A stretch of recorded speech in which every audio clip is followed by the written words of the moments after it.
clouds, and the sun above felt like fire burning the world. In the middle of that empty land, a small figure stumbled forward, her legs shaking, her arms wrapped around a cracked cage. She was not human. Her skin was pale blue, her hair long and silver, stuck to her face with sweat and dust. Her dress was torn, and her eyes were wide with fear and sadness. Inside the cage were 3 small alien creatures, her pets. They looked like tiny foxes with wings, but their wings were dry and cracked. They hadn't drunk water in 2 days. The alien girl fell to her knees, coughing hard. She opened the cage and gently lifted one of the creatures. Its body was weak, its skin turning gray, its eyes barely open. "Please," she whispered, "stay with me." But the creature let out a soft cry, a dry, painful sound. Didn't move again. She looked around, hoping anyone would come. She was near the edge of a human outpost now. Tall walls stood far ahead, and a large metal gate was just a few steps away. But she had no strength left to walk there. From the guard tower above, a human soldier watched through his binoculars. His name was Logan. He had seen many things in this war: aliens fighting, aliens, humans, destroying cities, survivors begging for help. But something about this girl made him freeze. She wasn't a soldier. She wasn't dangerous. She was just lost. Logan climbed down the tower, grabbed his water canteen, and walked toward the gate. Other soldiers saw him and called out, "Hey, where are you going? That thing's an alien." Logan didn't answer. He reached the girl as she fell forward, landing hard on the ground. Her arms still around the cage. The creatures inside were gasping now, their tongues dry. One of them looked up at Logan and made a small whimpering noise, without a word. Logan knelt beside her and opened his canteen. He held it carefully, pouring slow drops into the mouths of the tiny creatures. One of them licked the water weakly. Then again, the other one began to move, its eyes slowly opening. But the third one, it didn't move at all. The girl opened her eyes slightly and saw what Logan was doing. Her lips moved, but no sound came out. Tears rolled down her dusty cheeks. No one had ever helped her before. No human had ever shown kindness. Logan gave the last drops of his water to the second creature, then looked at the girl. "Don't worry," he said softly. "I've got you." Behind him, another soldier shouted, "Logan, are you insane? You gave her your water. You'll die out here." Logan didn't look back. He picked up the girl in one arm and the cage in the other. "I'm not leaving them here," he said. The guards at the gate hesitated. One of them opened the speaker. "You're risking a court-martial." The voice crackled. "She's an alien stray." "That's not your problem." Logan turned his face toward the camera. "She is now," he replied. The gate opened slowly. He walked in, carrying the girl and her pets. His body swayed. He hadn't had water in hours, and now he had none left, but he kept walking. The medical bay was quiet when he reached it. He laid the girl down on a bed and handed the cage to a nurse. "She needs fluids," he said. "So do the animals." The nurse blinked. "We don't treat alien animals," she said. Logan gave her a sharp look. "Then I'll do it myself." He sat down, completely exhausted. The room spun around him, and his lips were dry. One of the small creatures climbed onto his lap and looked at him with glowing eyes. It licked his hand gently like a thank you. Outside the medical room, other soldiers whispered, "Why did he help her? She's not one of us. He's going to get in trouble." But inside, Logan didn't care. For the first time in a long time, he felt human again. He had no idea who she was or where she came from, but he knew one thing no one else had. Stopped, no one else had cared. Only him, and somewhere deep inside him, he felt like maybe that was enough. The sun had gone down, but the heat still burned through the walls of the outpost inside the medical room. Soft lights flickered above the metal bed where the alien girl lay. Her silver hair was wet now, cleaned with care, and her skin no longer looked cracked and dry. Beside her, the two surviving pets huddled together, slowly breathing. Their tiny wings moved weakly, as if they were dreaming of flight again. Logan sat in a chair near the bed, his head down, his lips dry and skin pale. He hadn't had a sip of water since he gave his last drop to the dying creatures. Now, even breathing felt heavy, like sand was filling his lungs. The medic walked in, holding a bag of saline for the alien girl. She frowned when she saw Logan's condition. "You're dehydrated," she said, severely. Logan nodded slowly, but didn't speak. He kept watching the girl and her pets. "You didn't have to do that," she added softly. "She wasn't your responsibility." Logan finally looked up, his eyes red but clear. "No one else would," he said. "Someone had to." The medic sighed and turned away, muttering something about crazy soldiers and alien sympathy, but Logan didn't care. His heart had made the choice, and he'd do it again. Outside the medbay, a group of soldiers stood near the mess hall, whispering, "You hear what Logan did? Gave his last water to some alien animals. They're not even classified species. It's just desert vermin. He's risking court-martial inside the command center." The higher officers watched Logan's actions on screen.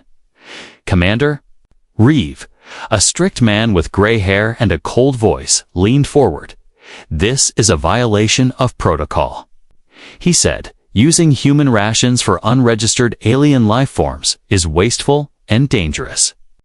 His assistant nodded. "But sir, the alien girl, she's harmless." "The animals too." Commander Reeve didn't blink. "Harmless today. What about tomorrow? What if they carry disease? What if they mutate?" He tapped the table. "Send Logan to disciplinary review." Tonight, 2 hours later, soldiers entered the medbay with firm footsteps. Logan stood up when he saw them. "You've been called," one of them said. "For what?" Logan asked, already knowing the answer.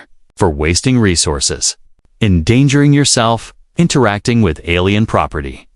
He looked back at the girl who had just opened her eyes. They were glowing softly like moonlight reflecting on still water. She looked confused, then scared as the soldiers grabbed Logan's arm.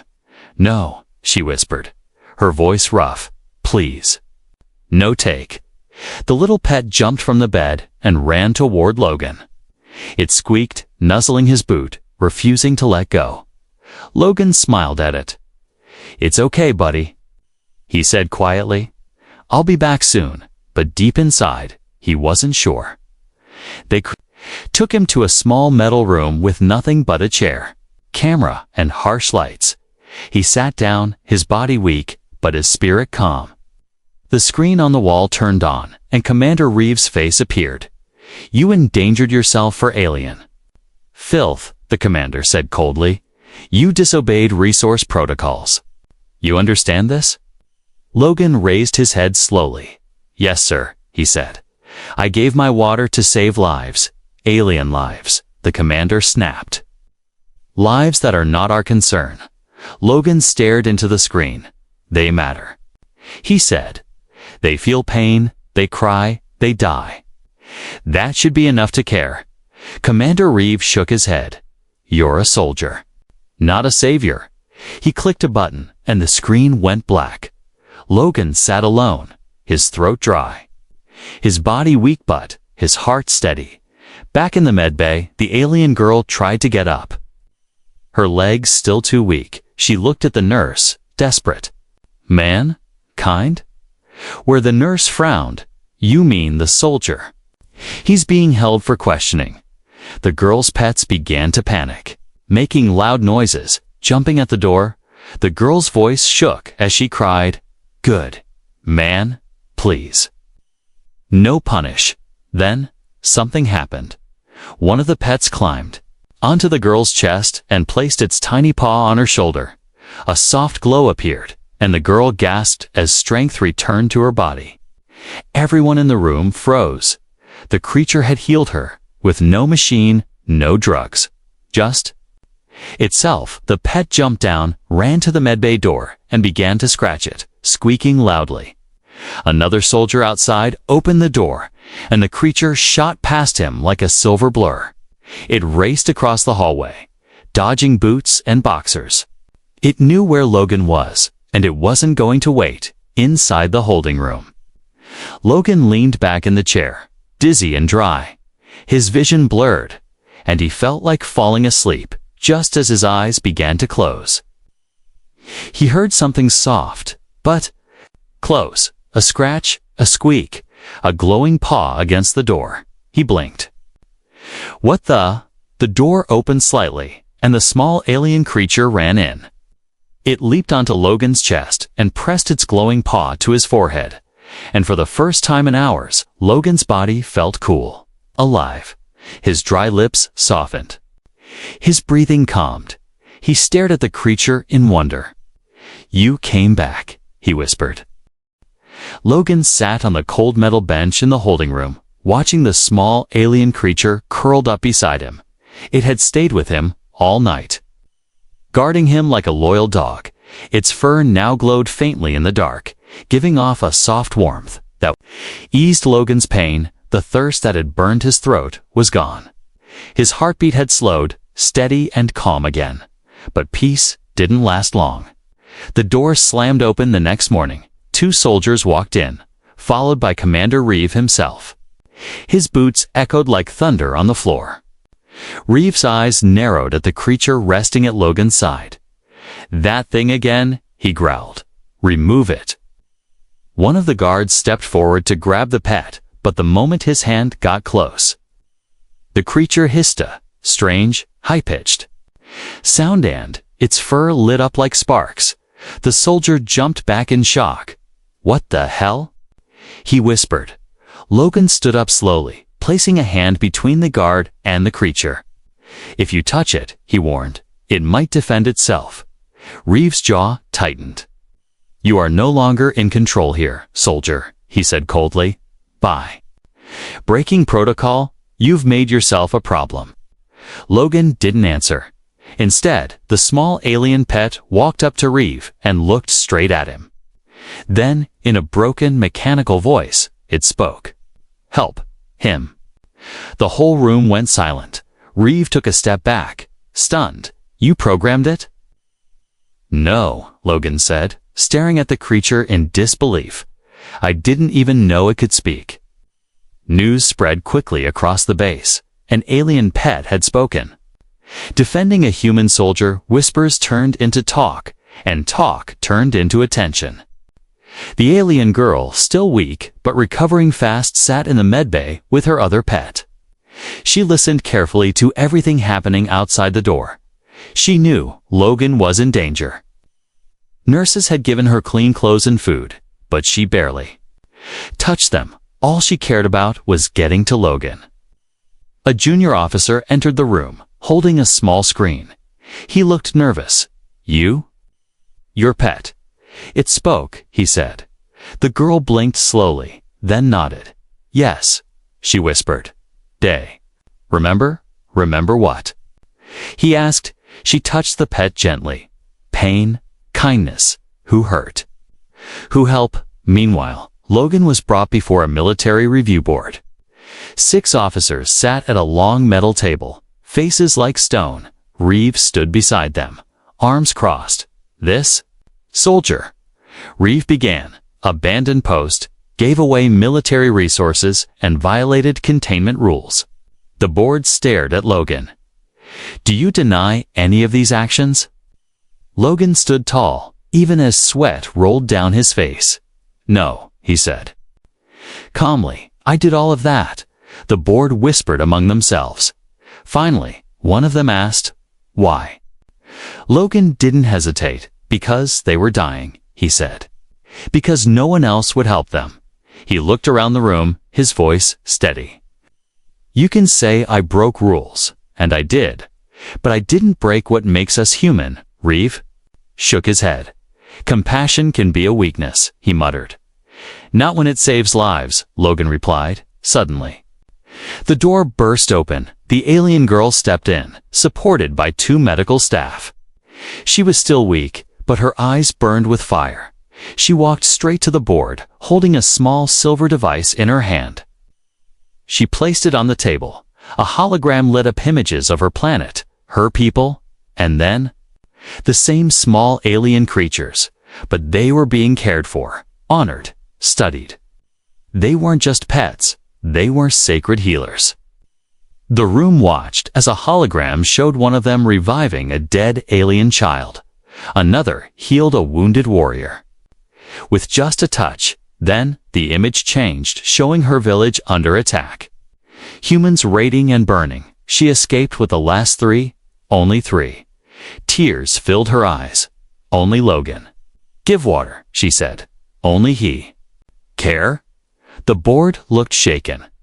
Reeve stepped back, angry but quiet. Then, the creature beside Logan stood again. It walked to the middle of the room and sat down. Its glowing body pulsed once, twice, and then it spoke again. Clear this. Time, human. Good. Human. Save. The board fell silent.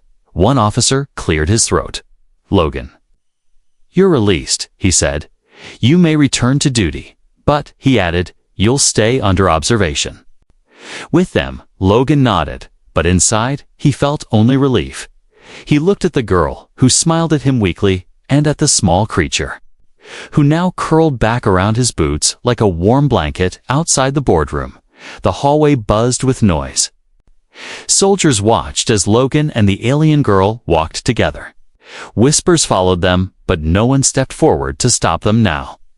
He had broken rules, but in doing so, he had started something new, something bigger than war. Bigger than fear, something human. The desert sun had risen again, casting gold across the metal walls of the human outpost.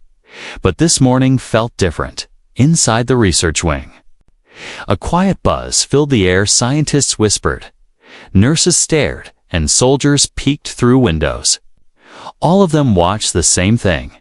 3 tiny alien creatures sat on a medical table, their bodies glowing softly with gentle light. The smallest, one now called Echo by the humans, was licking the hand of Logan as he sat beside the table. It had healed him once, and now it refused to leave his side. The alien girl, still weak but stronger than before, stood beside Logan. Her silver hair was brushed, her clothes clean, and her voice no longer cracked when she spoke. They remember, she said quietly. They feel who is good, who is not. The head scientist, Dr. Keller, looked skeptical. Memory in creatures this small. Emotion-based loyalty. He frowned and adjusted his glasses. That's not science. Logan raised an eyebrow. Then explain why Echo only came to me, he said. Why it won't let anyone else touch it. Dr. Keller shrugged. They're aliens. Maybe it's instinct. He reached forward to pick up Echo. But the moment his fingers got too close, Echo growled a sharp, vibrating sound that made the room shiver. Its fur lit up bright yellow, and tiny sparks danced along its wings. Everyone backed away. Even Dr. Keller told you, Logan said calmly. They remember. Meanwhile, across the base, soldiers began to notice strange things. One officer who had once kicked the girl's cage while she begged outside now found his locker filled with black ash. Another who had poured out her water rations had his bed shredded, claw marks across the metal. None of the humans saw who did it, but the small creatures always seemed nearby, watching, waiting, silent but alert. Back in the research wing, the alien girl was showing Logan something new. She pulled a crystal out of her pocket, holding it with shaking hands. Inside, 3 glowing shapes floated, tiny stars swirling inside a glass tear. This, she whispered, is memory stone. She placed it gently near Echo. The creature touched it with its paw, and the stone lit up, flashing images in the air. Logan gasped as he saw it. Scenes of the alien girl as a child. laughing in green fields with many other creatures. Her parents, her people, all smiling. Then, fire. Humans in armor, ships, crashing, cities burning, screams, the girl running, crying, clutching the cage. Logan felt his chest tighten. He had heard about raids like that. Now he had seen one. You escaped with them? He asked softly. She nodded.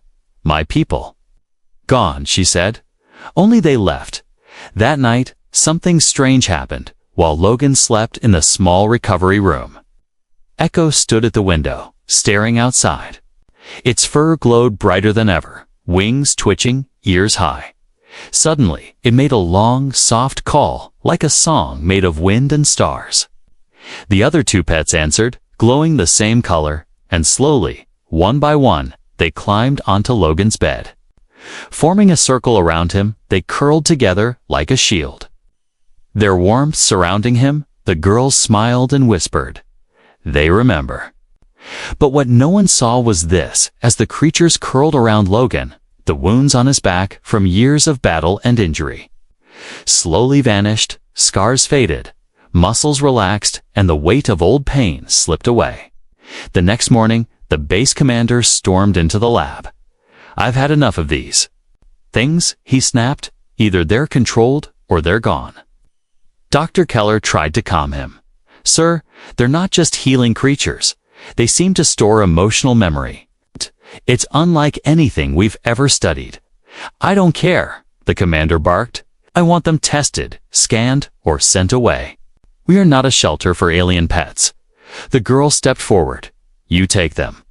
"They stop breathing," she said. "They live by choice.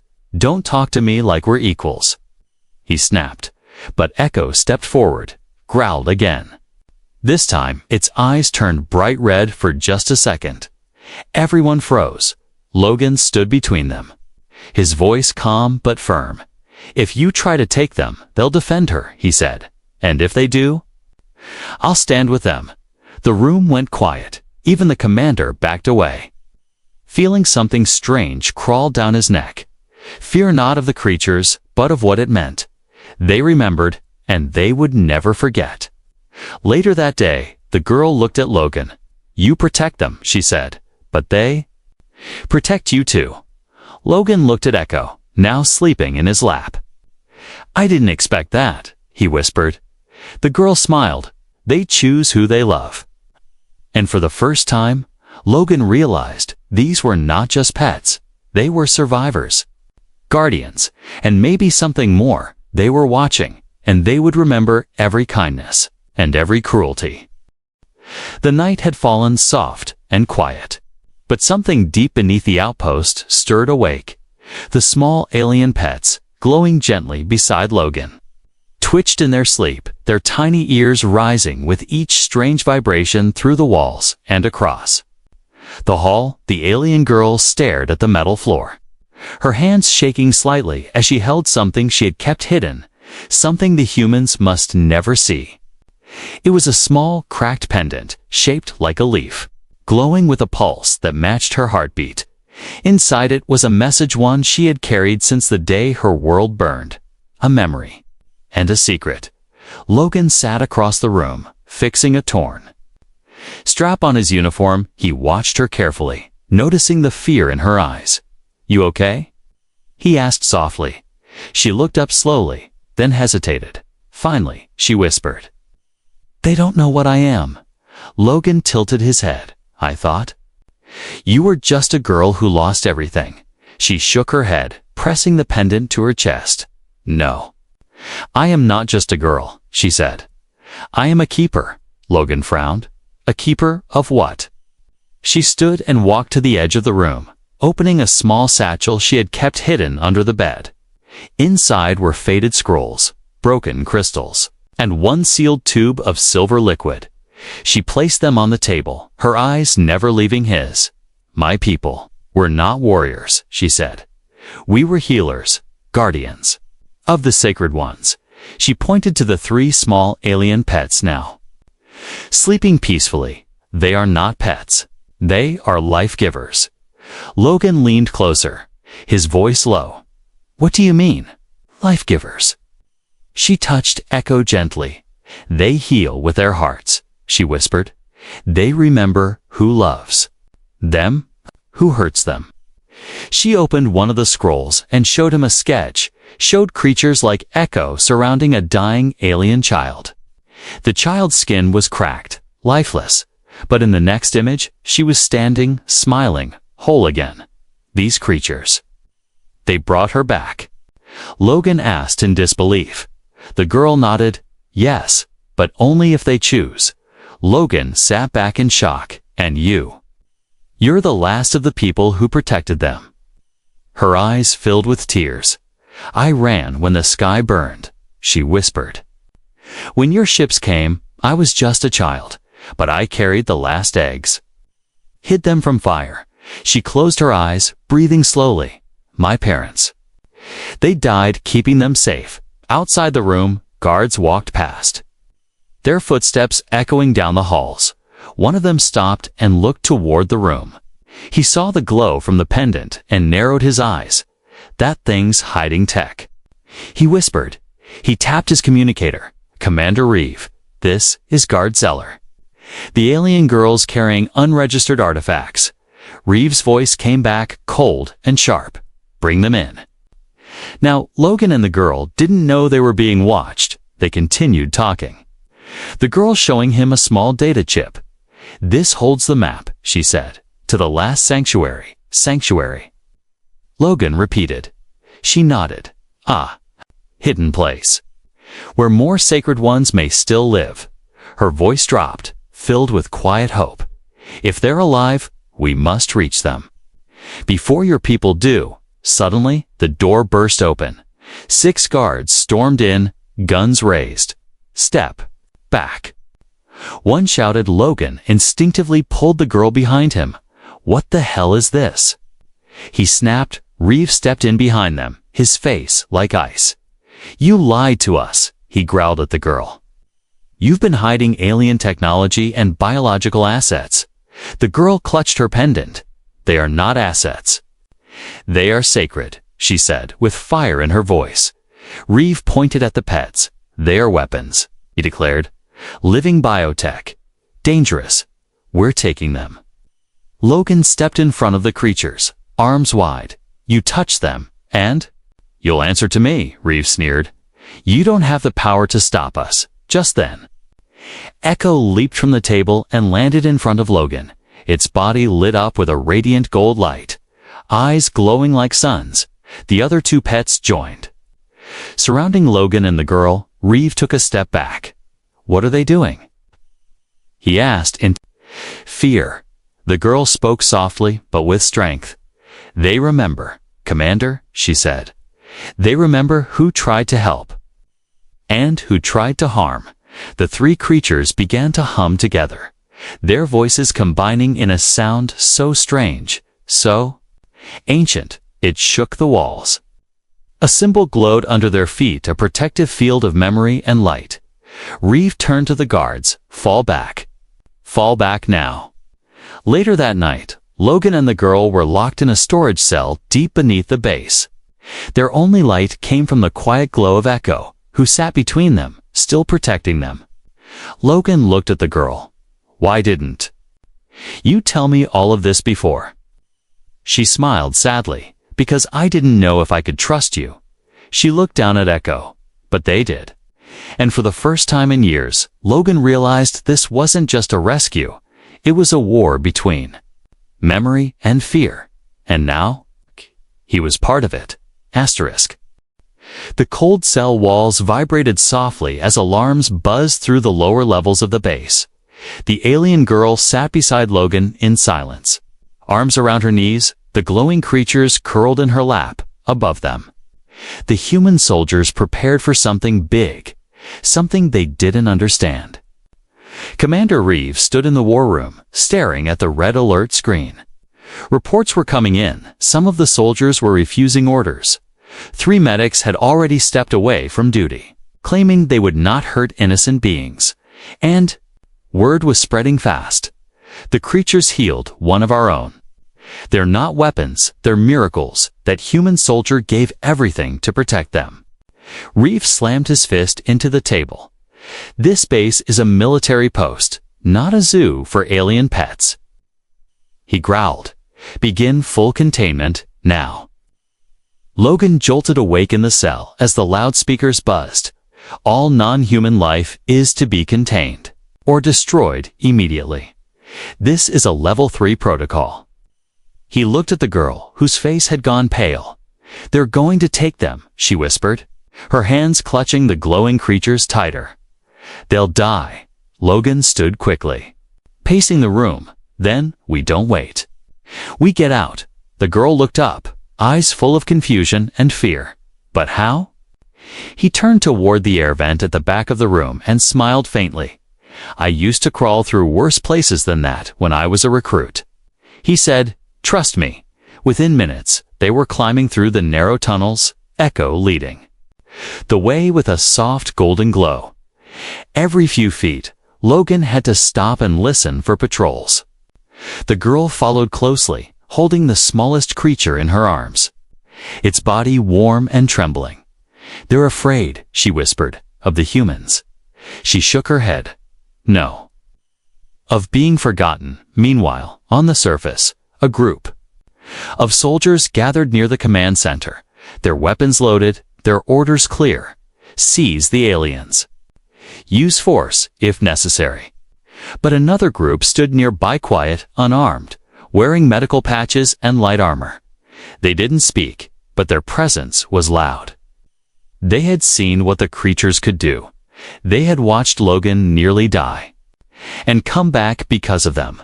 One young medic stepped forward and faced the armed group. "If you shoot them, you shoot us too," she said softly. "They saved one of ours." The tension in the air thickened like smoke. Guns were raised, but no one pulled a trigger. Yet Logan and the girl finally reached the old hangar bay. It was dusty and unused, full of broken supply crates and faded banners. But it had one thing they needed: a comms console still online. Logan ran to it and keyed in a code. The screen flickered to life, and a tired face appeared. "Captain Rena." "An old friend?" "Logan, where the hell are you?" she demanded. "I need extraction," he said. "I've got something. Someone that matters." She narrowed her eyes. "What are you caught up in now?" He stepped aside, letting her see the girl and the glowing creatures. For a moment, she said nothing. Then she whispered, "Are those the sacred ones?" Logan nodded once. "They need a safe place. Not a lab. Not a cage." Rena bit her lip, then said, "I'll send a ship. But you have to make it to the top deck." 10 minutes. The screen went dark. Footsteps echoed in the hangar. Soldiers stormed in from both sides, rifles ready, faces blank. Commander Reeve entered behind them, his voice sharp as a blade. "You're not going anywhere." Logan stepped in front of the girl and the creatures. "I'm not asking," he said. Reeve raised a hand. "Fire, if they resist." But no shots came, instead. Echo stepped forward, glowing brighter than ever, its small chest rising and falling like a heartbeat. Then the other two joined it, forming a tight triangle, their glow pulsing in sync. The soldiers hesitated. Some lowered their weapons, eyes wide in awe. Logan spread his arms and stood between both sides. "I won't let you hurt them," he said loudly. "You'll have to go through me," Reeve shouted. "Then step aside, traitor." But then something impossible happened. The glowing creatures began to float, rising off the ground slowly. Their bodies shimmered like stars, and around them a soft wind began to swirl inside the hangar, where there was no wind at all. A few soldiers dropped their weapons, their hands shaking. "They're not just animals." One whispered, "There." A live echo opened its tiny mouth and let out a long, soft sound, like a song made from light itself. And in that moment, everyone felt it. Memories, pain, hope, love. A flood of emotion washed over the room. The girl stepped forward and spoke. "They remember," she said, her voice echoing strangely in the air. "They remember who protects, who harms, and who stands in between. The glow faded slowly, and not a single weapon was raised again. Above them, engines roared. The extraction ship had arrived. Logan turned to Reeve one last time. This could have been the beginning of war, he said. But now, maybe it's the start of something else. And with the creatures by his side, and the girl beside him, he walked onto the ship, leaving the guns and orders behind. The ship rose into the alien sky, its engines humming low as it left the dust-covered outpost behind. Inside, Logan stood by the window, arms crossed, eyes focused on the shrinking world below. Beside him sat the alien girl, her head resting against the wall, holding Echo in her lap. The other two glowing creatures curled quietly at her feet. No one spoke for a while. Not because there was nothing to say, but because they all knew something had changed forever. Logan finally broke the silence. "You sure you're okay?" he asked softly. The girl nodded slowly. "Yes," she said. "They feel safe now." She looked down at Echo, who was lightly snoring. They dream better when they're far from guns. Back at the base, Commander Reeve stood in the hangar, staring at the empty space where the ship had vanished. Around him, soldiers moved quietly, avoiding his gaze. Something had broken in that room, not just protocol. It's not just control, but the illusion that all aliens were threats. A young officer approached him, hesitant. "Sir." The medical staff submitted a new report. He handed Reeve a tablet. It showed test results, biological scans, proving that the creature's healing abilities were real, that they carried no diseases, no threats saw in the life. Reeve read the report in silence, then, without a word, he dropped the tablet on the ground and walked away. He knew his war was already lost, far away in space. Logan's ship landed on a hidden moon, covered in forests and waterfalls. It was one of the old green worlds, untouched by machines or war. Captain Rena stepped down from the ship first, smiling at Logan. "Told you I'd come through." "She?" said. Logan smiled back. "You always do." The girl stepped out next, her silver hair glowing under the twin suns above. She took her first breath of clean, cool air. Her body relaxed in a way it hadn't since she was a child. The glowing pets leaped from her arms, racing into the tall grass, chirping with joy. They ran in circles, rolled in soft moss, and made a sound that sounded almost like laughter.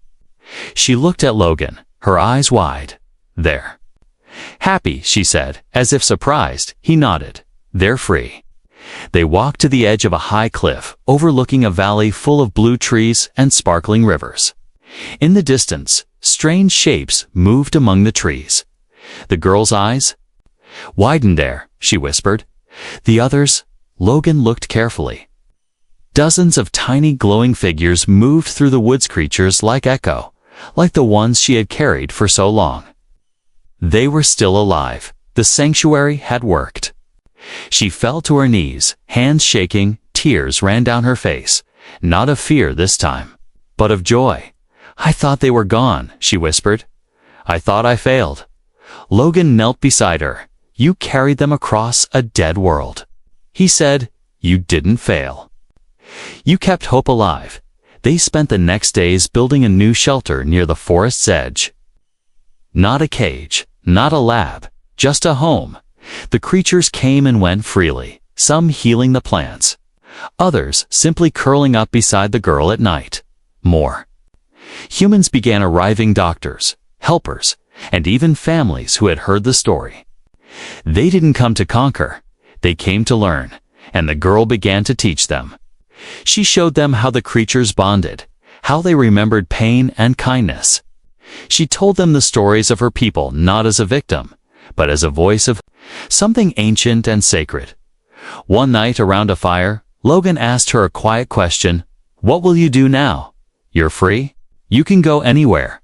She looked at the stars, then at him. "I'll stay," she said. "This is their world now. And yours too." she smiled softly, "and maybe mine again the next morning." Echo curled up on Logan's chest as he rested under a tree. It purred softly, and for a moment, Logan felt something inside his chest shift like a scar he had. Long forgotten had just healed. The girl sat nearby, sketching on a stone tablet with soft lines. She looked up and whispered, "You changed everything." Logan chuckled. "All I did was give a little water." She shook her head. "You gave them life," she said. "You gave me life, high above the valley." Birds flew across the sky. The world below no longer remembered war, only peace, and the strange miracle of 3 glowing creatures who chose to trust a human.